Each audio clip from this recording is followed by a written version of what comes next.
अस्सलामुअलैकुम व्यूअर्स, कैसे हैं आप लोग। मैं बिल्कुल ठीक हूँ। आज मैं कॉलेज नहीं गई, मजबूरी थी। अम्मी लोगों को सिर्फ जाना था अपनी मेडिसिन लेने के लिए। अम्मी को मोरों का मसला है और अम्मी ने मेडिसिन लेने, अम्मी ने बोला कि आप को ना आप ही कल छुट्टी। जब फिर मैंने सोचा उसकी तबीयत भी ठीक नहीं, मतलब वैसे समोशन लगे हुए, तो फिर आप ही को थोड़ी मुश्किल ना और होता ना रहा सारा दिन, तो फिर इसलिए आज मैंने मजबूरी में छुट्टी कर ली। असल में मेरा दिल छुट्टी को बिल्कुल नहीं था, लेकिन क्या करूँ, अब औलाद भी है, मजबूरी है, छुट्टी करनी पड़ी।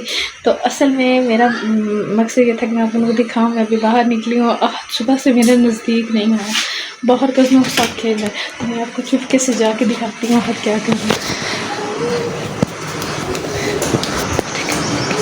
वो देखिए, साथ कपड़े धुलवा रहे हैं अपनी आप ही के। ये चेक करें, पहले ना ये नीचे बैठा हुआ था। ये भाभी के कपड़े हैं, ये धो लेना। और ये मेरे रूम की हालत चेक करें। ये चारपाई बाहर डालनी है, गीली है। और ये मैं सारी चीज़ें अब यहाँ से उठाती हूँ। सारे मशीन फुल हुई पड़ी है कपड़ों से। तो आज मैंने अपने कपड़े भी धोने हैं। पहले ऐसा करती हूँ, नीम की टैबलेट ले लेती हूँ, थोड़ी एनर्जी आ जाएगी और फिर मैं कपड़े धोने लग जाऊँ। तीसरे दिन से सोच रही हूँ कॉलेज से वापसी पे आके दूँगी, कॉलेज से वापसी पे। लेकिन जब कॉलेज से वापसी पे होती हूँ तो बहुत थकी हुई होती हूँ। कल फिर वहीं क्या से सर्फ तो मंगवाए, लेकिन कपड़े नहीं धोए मैंने। तो आज कपड़े भी धोऊंगी और बाकी कमरा अपना भी साफ़ करूँगी। बेडशीट चेंज करनी है, गंदी हुई पड़ी है, तो ये सारा काम आज मैं ख़त्म करूँगी। मैंने असल में बताया था कि मैंने वॉशिंग मशीन लगानी है, लेकिन उस टाइम नहीं लगाई। मैं ना वेट करती रही भाभी लोगों का कि कब वो फ्री होते हैं और फिर मैं मशीन लगाऊंगी। लेकिन वो तो अभी उनका टाइम था और इतने में मैं 10-1 बजे सो गई।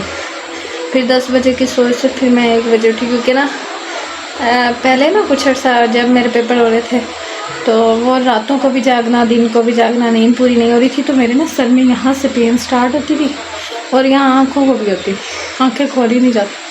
और तीसरे दिन का लगातार मेरे साथ ऐसे ही हो रहा था, क्योंकि रात को ना 11:30 बजे तक वैसे हम मतलब सोते सोते काम करते करते हो जाते हैं। और फिर उसके बाद बाकी का जो उसको क्या कहते हैं, अल्लाह, फिर लाइट चली जाती है रात को, फिर पंखा चलते रहते हैं, उसमें 1-2 बज जाते हैं हमें।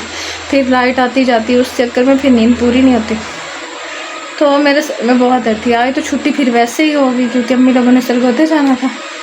फिर मैं 10 बजे की सोई, 1 बजे उठी और कुछ बेहतर मेरा सर की दर्द बेहतर हुई, लेकिन जिस्म में बहुत दर्द था। मेरा ना पता नहीं क्यों मेरा BP लो हो जाता है, और फिर मेरी टांगों में, मेरे बाजू में, बहुत कमर में दर्द होता है। फिर मुझसे कोई काम नहीं हुआ, मैंने कुछ भी नहीं किया, बस यहाँ से कमरे से थोड़ी सी चीज़ें समेटी थी, बस अल्लाह का शुक्र है, नमाज़ पढ़ी, तिलावत की, यही बस मैंने आज काम किया और मैंने कुछ नहीं किया। अल्लाह का शुक्र है। आप लोग पता है मेरे दिल को कितना सुकून मिलता है, मुझे कितनी खुशी होती है। पहले आहत की वजह से ऐसा था क्योंकि वो छोटा था, जैसे ही आता हम सूसू कर देते कपड़े। अब मैंने मतलब एक ही सूट पहन लेती हूँ। ये देखें, ये अब सूट मैंने पहना हुआ था, ये मैंने उतारा, मैंने मगरिब की नमाज़ पढ़ी और अभी मैंने यही सूट डाला हुआ है। अब ईशा की पढ़ के इकट्ठा सूट चेंज करके सो जाऊँगी। सुबह उठ के फिर चेंज करूँगी, यहीं डाल लूँगी, फिर नमाज़ पढ़ूँगी और फिर यूनिफॉर्म पहन के कॉलेज चली जाऊँगी। यहाँ से ना, यहाँ कपड़े वगैरह सारे बिखरे पड़े थे, वो सारे मैंने समेटे। और यहाँ बेड से भी ये अब कुछ हैं, ये पड़े ही रहेंगे ऐसे ही। झाड़ू मैंने नहीं दिया, वो ना भाभी का जो झाड़ू था ना उन्होंने आज अपने रूम में रख लिया। फिर मैंने मांगने की हिम्मत नहीं की, मैंने कहा आसिफ आएंगे ना तो फिर उन्हें बोलूँगी, लेकिन आसिफ को भी टाइम नहीं मिला। और अब मैं ना उनको मतलब मंगवाऊँगी झाड़ू, फिर अपने कमरे से दूँगी। वैसे मैंने सारी चीज़ें समेटी थी, ये देखें, वहाँ से भी सारी चीज़ें वगैरह मैंने समेट ली थी। और अभी शाम का टाइम हुआ तो आसिफ को मैंने आड़ू और जो आम था उसका इकट्ठा मिक्सचर बना के ना, उसका मैंने मिल्क शेक बना के पिलाया। और उसके बाद चावल चिन्नौट से आए थे, अम्मी लोग उधर गए हुए थे, तो फिर उन्होंने हमारे लिए भी भेजे। अब वो चावल खाए, सारी चीज़ें वगैरह किचन से भी समेट के, अपने बर्तन धो के अभी आई हूँ। और अब जो है ना, अब बस ईशा की नमाज़ रहती है, वो पढ़ूँगी इंशाल्लाह। अल्लाह ताला मुझे सेहत दे और अल्लाह ताला मुझे ईमान दे। अल्लाह ताला हर बंदे को 5 वक्त नमाज़ पढ़ने की तौफीक अता फरमाए। ज़माना बहुत ख़राब होता जा रहा है, अल्लाह ताला हर एक का ईमान महफूज रखे।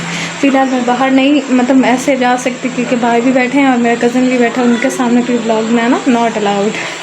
खैर ब्लॉग यहीं एंड करते हैं और मिलते हैं आपसे नए ब्लॉग के साथ, कल एक मेरी नई वीडियो के साथ। कल इसी टाइम मेरी नई वीडियो अपलोड होगी, तो आप लोग इसी तरह मेरे ब्लॉग देखते रहिए और लाइक करते रहे, कमेंट करते रहे और मेरी गलतियाँ जो मुझे बताते रहिएगा कमेंट में। मुझे सारा मतलब अब मुझे बस एक ये मसला, मेरी बाजू थक जाती है और कैमरा मतलब ऐसे ऐसे हिलता रहता है, तो मुझे बस ये इशू है कि मतलब मुझसे ना कैमरा काबू नहीं हो रहा और मुझे पता नहीं है कि वो ट्राईपॉड मंगवाना है वो कैसे मंगवाना है, क्योंकि एक दो दफ़ा हमने ऑनलाइन चीज़ें ऑर्डर किया और वो ना ख़राब आई हैं, तो इस वजह से अपना एतबार उठ गया और यहाँ से बोना से तो कहीं से नहीं मिलती, इस वजह से फिर खैर मिलते हैं आपसे नेक्स्ट व्लॉग में, तब तक के लिए अल्लाह हाफ़िज़।